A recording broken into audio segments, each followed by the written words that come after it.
4 kandidat bertarung jadi Ketua Umum Kombes 33 Family. Komunitas Bersama, Kombes 33 Family menggelar musyawarah besar, MUBES, ketiga di Viralmi Jalan Perintis Kemerdekaan, Kota Makassar.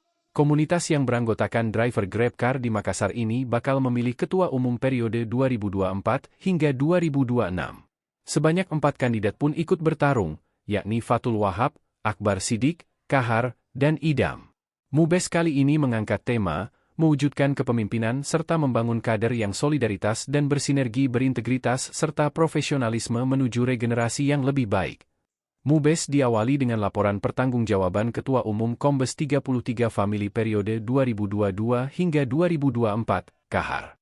Ketua MUBES, Alif menyebut total sekitar 147 anggota Kombes 33 Family yang berpartisipasi memberikan hak suaranya.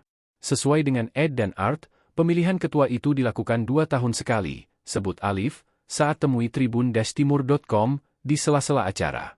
Alif menuturkan, dalam kegiatan ini pihaknya senantiasa menekankan kebersamaan. Sebab, Kombes 33 Family senantiasa menjaga silaturahmi sesama member dalam berbagai kegiatan. Sementara itu, Ketua Umum Kombes 33 Family periode 2022 hingga 2024, Kahar berharap, anggota Kombes 33 Family bisa terus solid. Semoga tambah solid, dan saling membantu dalam segala hal, harapnya.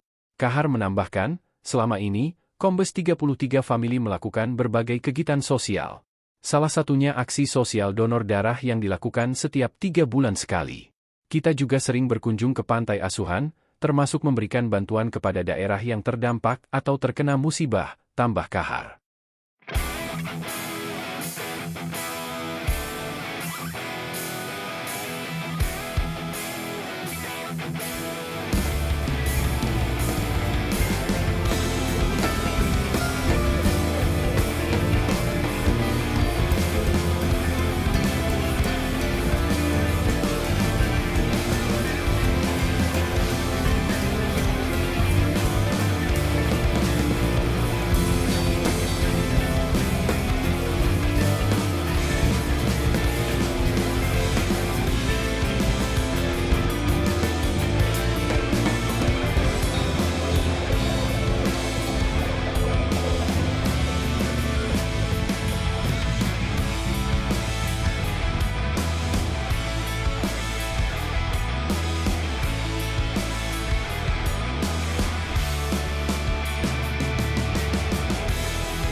Download Tribun X sekarang, menghadirkan lokal menjadi Indonesia.